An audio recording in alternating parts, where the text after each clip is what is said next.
Hello, bienvenue pour un nouvel épisode de mon podcast. Aujourd'hui, j'ai mon collègue Tito qui est venu me poser des questions et on va parler des coulisses de ce métier, un petit peu tout ce qu'on dit pas sur les réseaux. On va vous raconter des choses super perso, le développement dans ce métier, etc. N'hésitez pas à me dire ce que vous en pensez et j'ai hâte de vous montrer ça. Est-ce que tu te rappelles de la première fois où tu as eu envie de dessiner? La première fois que j'ai eu envie de dessiner, franchement, j'ai toujours été... Ma mère m'occupait avec de la peinture, du coloriage, des trucs à découper, c'était... Très manuel. Ouais, tout le temps. Très Tout le temps, manuel. tout le temps, ouais. C'était quoi? C'était parce que tu étais trop active, trop... Méga hyperactive. Ouais, Genre, l'enfant pénible. Ah ouais. Mais pas pénible... Ouais, si, peut-être. Si, j'étais un peu chiante en vrai. Mais plus pénible, qui court partout, qui essaye de tout escalader et tout. Du coup, elle m'a inscrit aussi tôt que possible en école de cirque.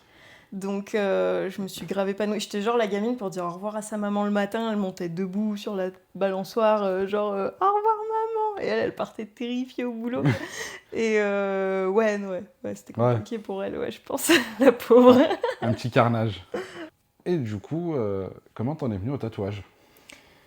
Le tatou, franchement, c'est un truc, ça m'a toujours méga intéressée. J'ai toujours kiffé.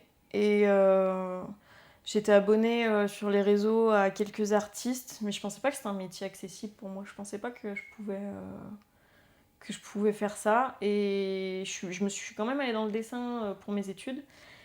Et du coup, pour valider ma licence, j'ai dû faire un stage de 2 mois. J'étais censée aller chez un ébéniste. Enfin, il y avait quelqu'un qui était OK pour me prendre. C'était compliqué à trouver un stage à ce moment-là. Et au moment de signer les papiers, plus personne. Donc je me retrouvais diplôme compromis, enfin méga galère. Et donc du coup, je suis allée auprès d'une tatoueuse. Donc on avait passé des mois, des semaines à faire des books, à faire une présentation, lettre de motivation. Et moi je suis arrivée, salut, tu prends les stagiaires? Elle m'a dit bah non, mais si tu veux on essaye. Et puis du coup j'ai fait 2 mois chez elle. Et au bout d'un mois, elle m'a dit bah franchement t'as l'air vraiment épanouie, t'as l'air vraiment bien ici. Si ça te dit, je te prends en apprentissage quoi. Et à partir de là j'ai vraiment réfléchi, je me suis vraiment posée. Et quand c'était OK, j'ai tout enchaîné. En fait, j'ai programmé ma formation d'hygiène juste après le fait de passer mon diplôme. Donc, dans la même semaine, j'ai tout enchaîné. Remise des diplômes, formation d'hygiène, et j'ai intégré le salon de tatou direct, quoi. Donc du coup, toi, ta licence, elle t'a plus servi... T'étais plus focus déjà en licence sur le projet tatouage que sur un projet artistique plus vaste. Ouais, C'était totalement. plus tatou. Totalement. Et en plus, le plus drôle, c'est que mon dernier cours de ma scolarité à Émile Cole, c'était un cours sur le tatou. On Incroyable. n'en a pas parlé de 4 ans de scolarité, on n'en a pas parlé. Mon tout dernier cours, fallait qu'on dessine sur un collègue, qu'on se donne un projet et tout. Là, Et c'était ça mon cours. tu t'es dit, c'est bon, c'est Ouais, ça. et en fait, c'est un peu les derniers cours de l'année où tu fais plus trop grand chose parce que t'es plus noté. Et le prof, il kiffait juste le tatou, donc du coup, il nous a dit, allez, vas-y. Mais du coup, toi, en licence, Mm. c'était plus... tu travaillais ton dessin dans le but de tatouer plus tard, ou c'était plus, tu voulais te perfectionner sur réellement la maîtrise du dessin en elle-même, et après pouvoir l'utiliser dans plusieurs univers différents? Eh bien, pendant ce cursus scolaire, en fait, t'as pas le choix. C'est un cursus où, je vais pas dire t'es formaté, mais presque. Quand t'arrives les premières années, on te dit t'as vu tout ce que tu sais, t'oublies, on recommence. Et en fait, tu fais ce que tu veux sans... T'as de la liberté, mais il y a un peu ce côté où après t'es noté. Faut répondre à une demande. Le prof, en fait, il te fait une commande. Et en fonction de comment tu la comprends, en fonction de comment tu l'exploites, lui, il attend un truc vraiment.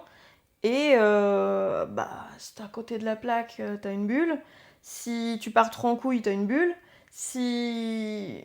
Voilà, tu peux t'exprimer, tu peux aller à fond, mais il faut rentrer dans un cadre quand même. Donc non, j'étais pas axée tatouage parce que j'étais axée je veux une bonne note, je veux mon diplôme, je veux passer à l'année d'après, plus que focus tatou. C'est pour cerner les styles graphiques et comprendre qu'est-ce qui fait la nature de ce style.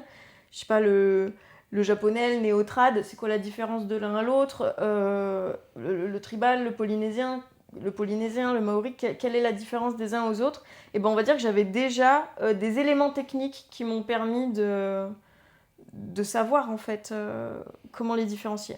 Oui, comme quand tu me dis, si on te fait une demande et que t'es à côté de la plaque, t'as une bulle, finalement, quand t'es tatoueur, c'est pareil.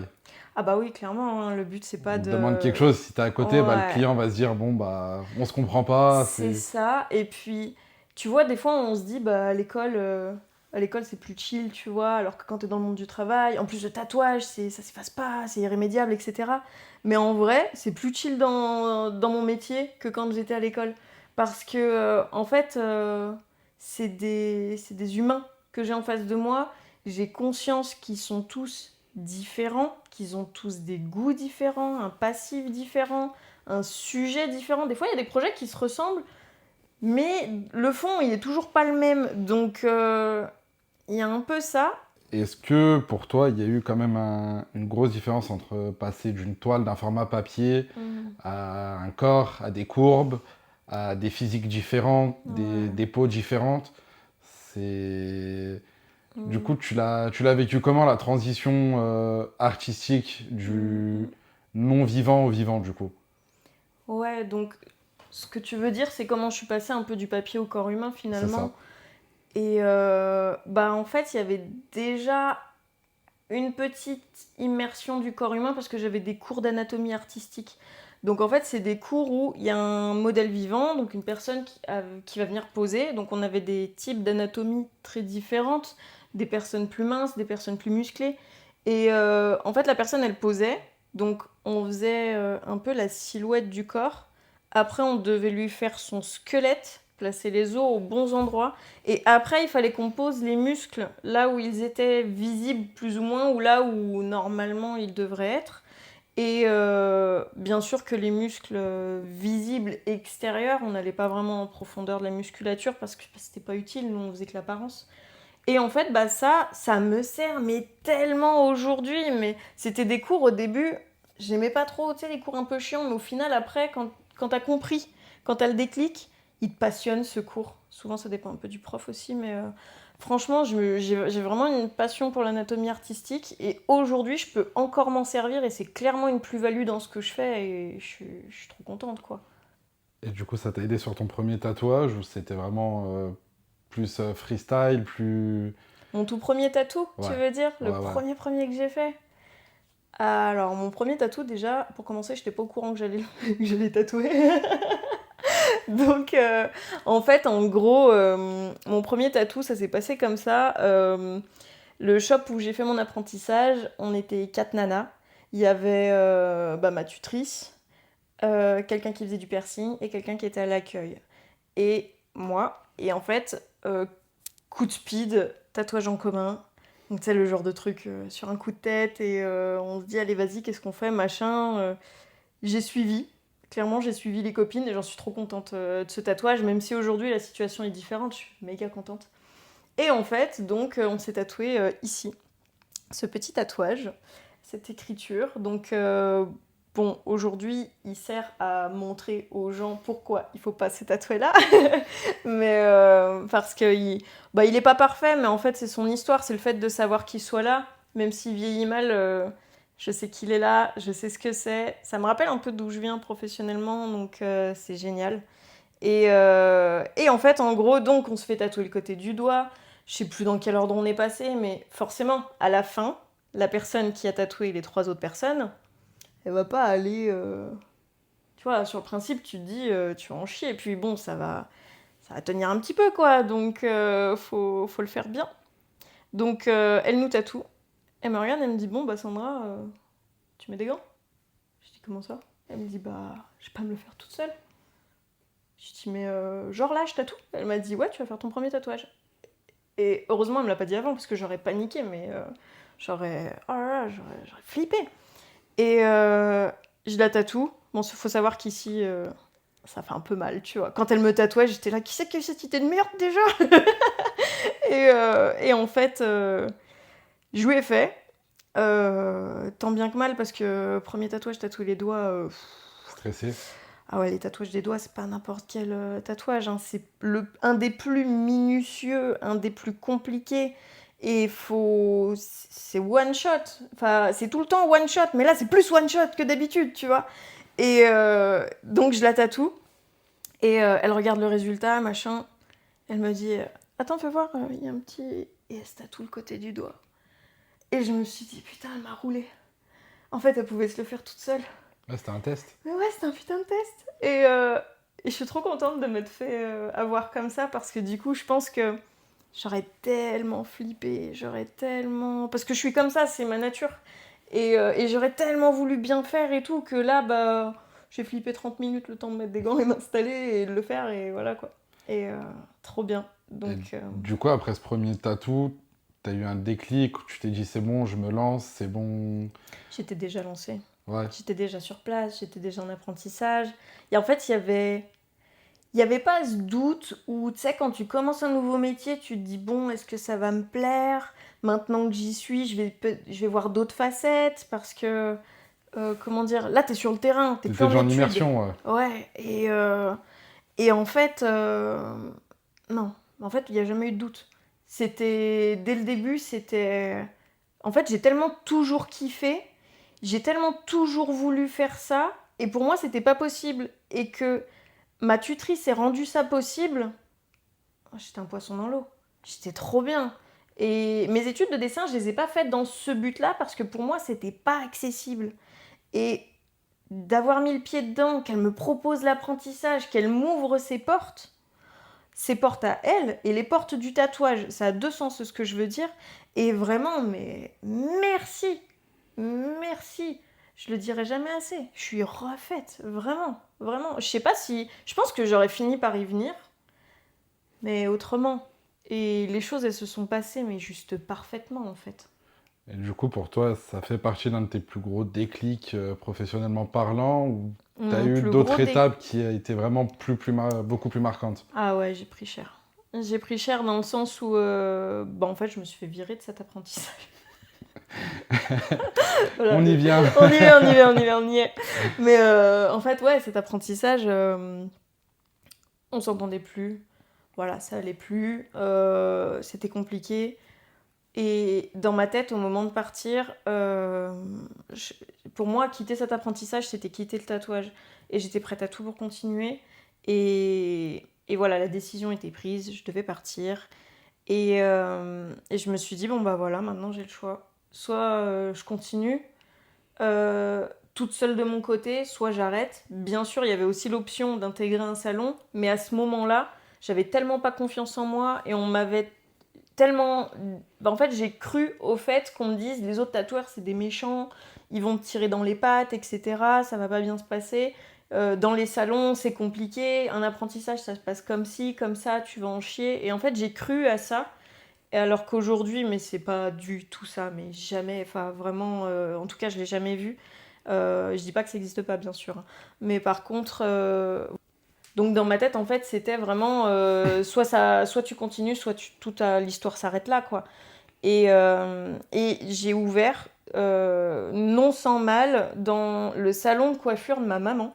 En fait, il y avait un espace barbeur que j'ai muré, j'ai vraiment, j'ai mis le lino, l'aération, l'arrivée d'eau. On a tout fait pour que ce soit aux normes d'hygiène et salubrité. Euh, Comment dire, j'ai même appelé l'ARS Rhône-Alpes-Auvergne pour savoir si tout était bien comme il le fallait. Il y avait un petit tapis. Entre chaque client, je passais l'aspi pour être sûre qu'en marchant, on ramène pas des cheveux ou des choses comme ça. J'étais une psychopathe de l'hygiène à ce moment-là parce que pour moi, c'est ça.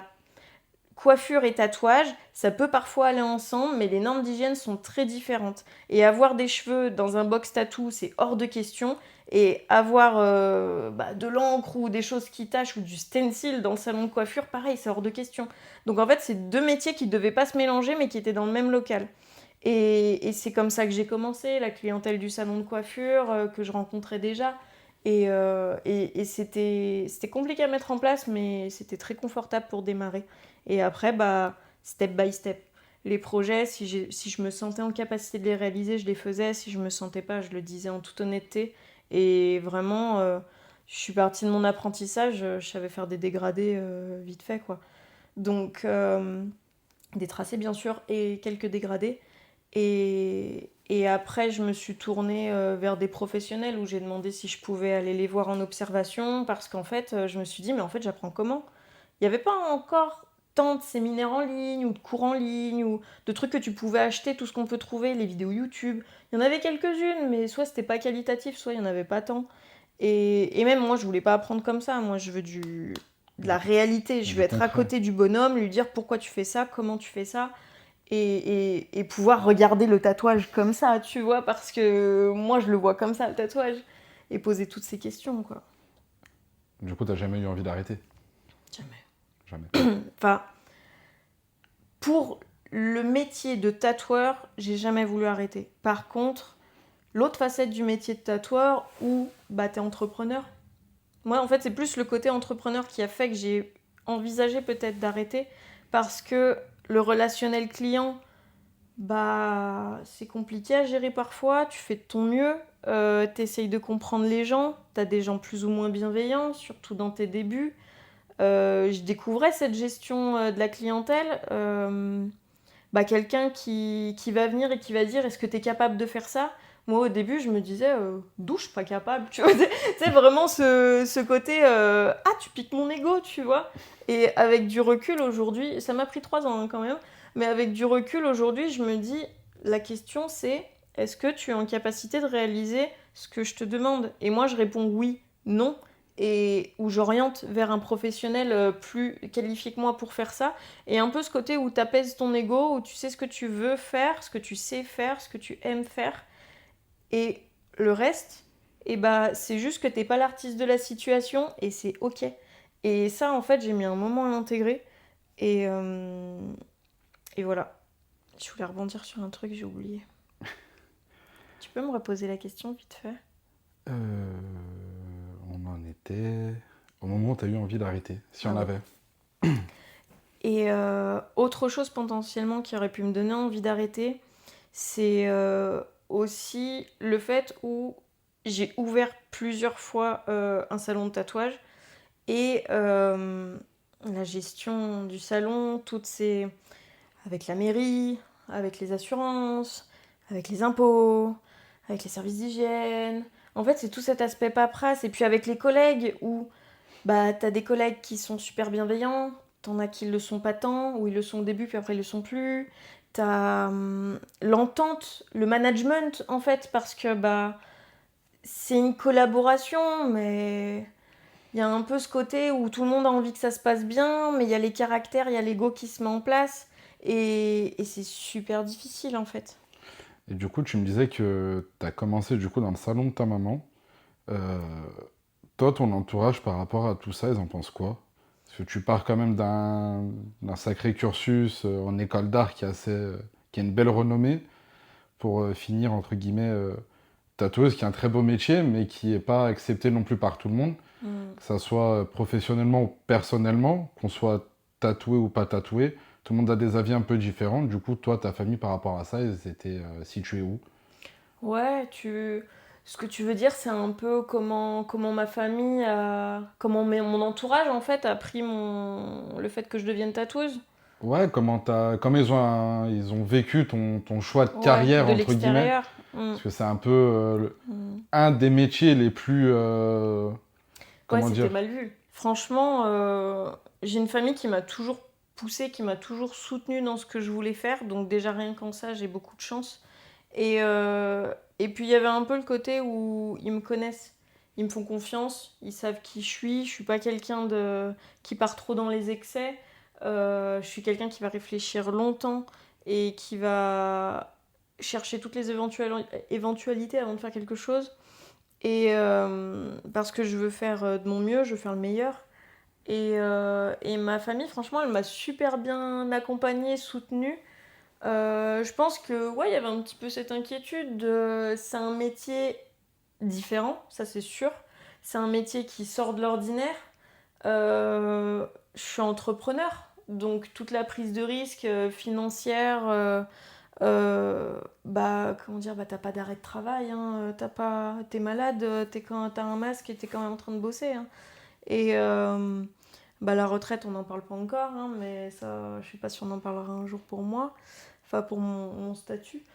Vraiment, c'est un truc où, ouais, j'ai une maman entrepreneuse, donc je savais un peu à quoi m'attendre. Elle comprenait, elle voyait un peu par quoi je pouvais passer.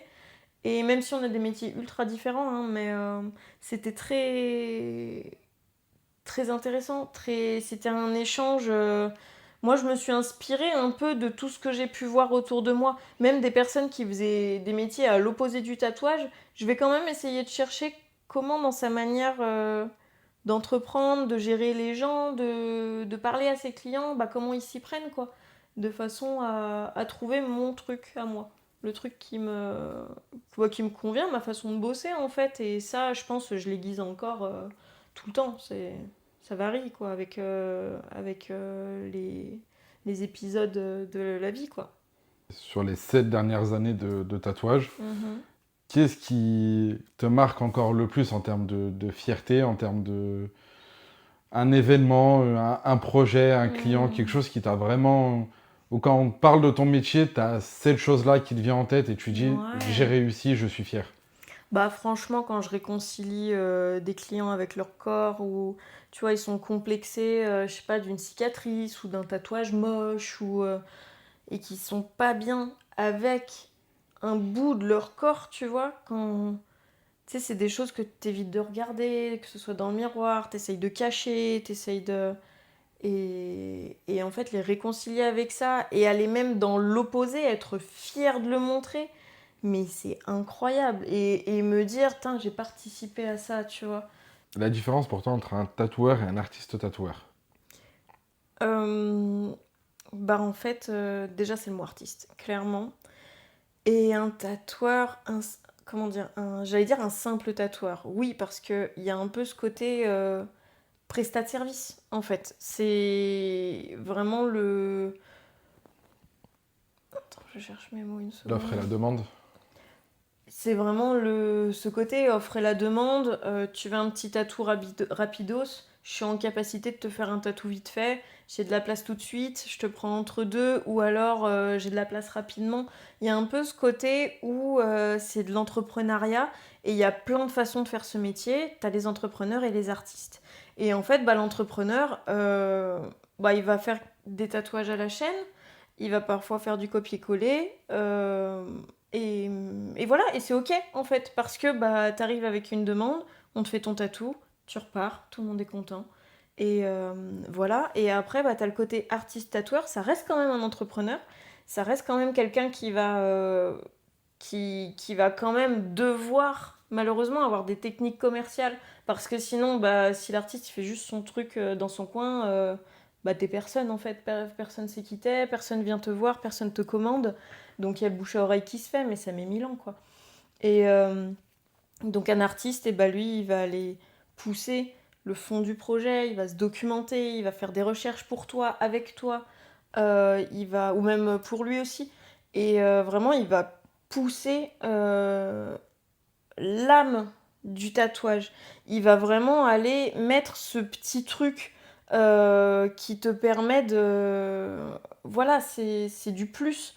C'est... Je m'exprime pas bien. C'est... Pour moi, l'artiste tatoueur, c'est quelqu'un qui va vraiment donner une âme au tatouage. C'est quelqu'un qui va raconter une histoire. C'est quelqu'un qui va explorer le domaine technique. C'est quelqu'un qui va se faire plaisir et transcender l'idée que pouvait avoir le client à la base. Et bien sûr, notre monnaie d'échange, c'est l'argent.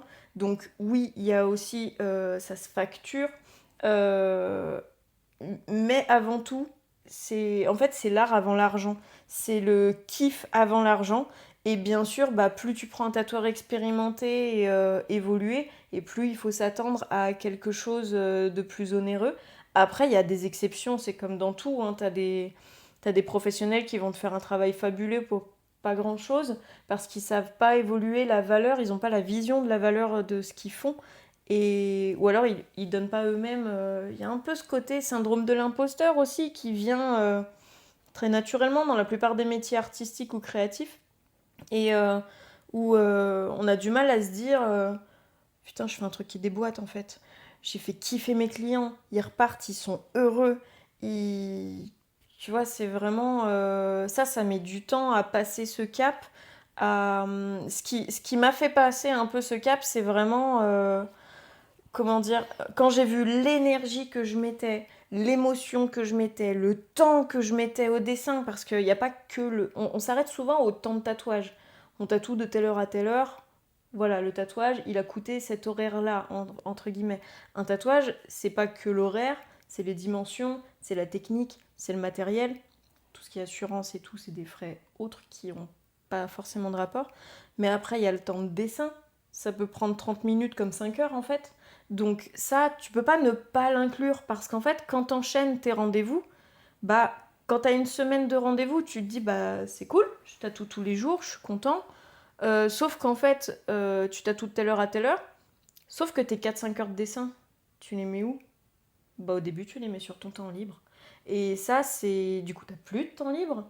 Euh, et ça, c'est une gestion qu'on met longtemps à trouver, à installer. Les choses qui sont OK pour moi, les sont pas pour quelqu'un d'autre et vice-versa. Et trouver un équilibre là-dedans, j'ai mis du temps. Et même aujourd'hui, je cherche encore un petit peu, hein.